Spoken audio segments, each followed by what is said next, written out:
Aujourd'hui, c'est dans un mouvement de colère et de désillusion que je fais cette vidéo. Je m'adresse à l'État français, à la justice française et par conséquent à vous, Monsieur Dupond-Moretti. Je ne vais pas vous écrire une lettre, après tout.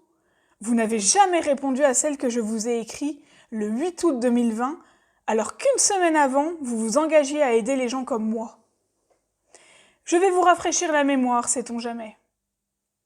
Je m'appelle Anna Vicente, j'ai été victime d'inceste et j'ai porté plainte en juillet 2016.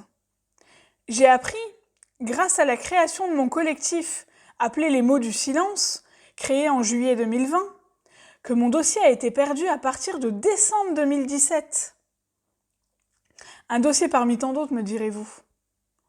Depuis, je me bats pour que mon dossier avance et que mon agresseur ne meure pas avant que j'aie eu la possibilité d'obtenir justice. Savez-vous que lorsque j'aurai 33 ans, je pourrai dire que j'ai vécu plus d'années sans me faire violer que le contraire? Savez-vous que nous sommes des milliers?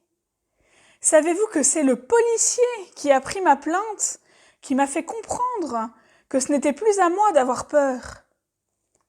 Il a fait partie des héros que j'ai croisés sur ma route. Les services de police auxquels j'ai eu affaire ont été fabuleux. Des hommes et des femmes qui font leur travail avec le peu de moyens qu'ils ont.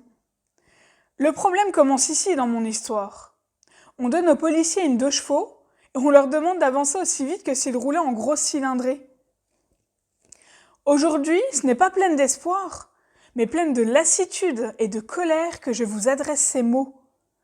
Notre justice est lente, inefficace et rien n'est fait pour les victimes. Attendez-vous réellement que j'attende patiemment alors que ma vie s'est arrêtée lorsque je n'étais encore qu'une enfant?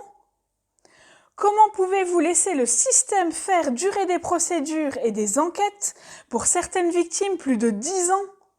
Moi, Monsieur Dupond-Moretti, je vous le dis, 10 ans, je ne les ai pas. Je veux commencer à vivre ma vie. Les cartes de ma vie, c'est l'État français, la justice française et vous-même qui les avez en main pour faire bouger les choses. Vous dites qu'il ne faut pas étaler les affaires d'inceste sur les réseaux sociaux. Mais sans eux, mon dossier serait toujours perdu. Vous dites qu'il faut laisser faire la justice, mais concrètement, que fait-elle?